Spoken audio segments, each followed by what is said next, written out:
আমাদের বাঙালিদের পাতে মাছ না থাকলেই চলে বলো তো। মাছ ছাড়া কিন্তু আমাদের সত্যিই চলে না। তাই আজকে থাকছে রুই মাছের কালিয়া। হ্যাঁ জানি, রেসিপি পুরনো, তবে একবার এভাবে বানিয়ে দেখো তো তোমাদের মুখের স্বাদ কিছুটা পাল্টায় কিনা। প্রথমেই মিক্সিং জারের মধ্যে পোস্ত আর কাঁচা লঙ্কা বেটে নাও।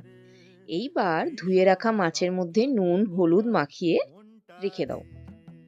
যখনই তেল গরম হয়ে যাবে, মাছগুলোকে লাল করে ভেজে তুলে নাও। মাছ এখানে তোমরা হালকা করেও ভাজতে পারো, তাতে কোনো অসুবিধে নেই। ব্যাস, মাছ ভাজা হয়ে গেলেই ওই তেলের মধ্যে দিয়ে দাও কালো জিরে, দিয়ে দাও আলু।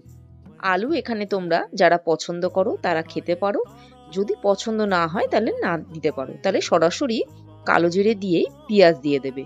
যখনই পেঁয়াজ নরম হয়ে যাবে, বেটে রাখা টমেটো দিয়ে বেশ অনেকক্ষণ নাড়তে হবে, যতক্ষণ না কিন্তু কাঁচা গন্ধটা চলে যায়। এরপর হলুদ, ধনের গুঁড়ো আর লঙ্কা গুঁড়ো দিয়ে আবারও একটু নেড়ে নিয়ে এর মধ্যে দিয়ে দিচ্ছি পোস্ত আর কাঁচা লঙ্কা বাটা। ব্যাস, মশলা কষানো শেষ। জল দিয়ে নুন দিয়ে মাছগুলোকে দিয়ে দিতে হবে। ব্যাস, এরপরে আলু যতক্ষণ না সেদ্ধ হচ্ছে ততক্ষণ না ঢাকা চাপা দিয়ে রান্না করতে হবে। নামানোর আগে কাঁচা লঙ্কা আর কিছুটা ধনেপাতা দিলেই কিন্তু রুই মাছের কালিয়া আমাদের একদম রেডি। গরম ভাতে মেখে একবার খেয়ে অবশ্যই কমেন্ট করে আমাকে জানিও যে এইভাবে রুই মাছের কালিয়া খেতে তোমাদের কেমন লাগলো। আর হ্যাঁ, যদি ভালো লাগে একটা লাইক করো। আজকে তাহলে এটুকুই।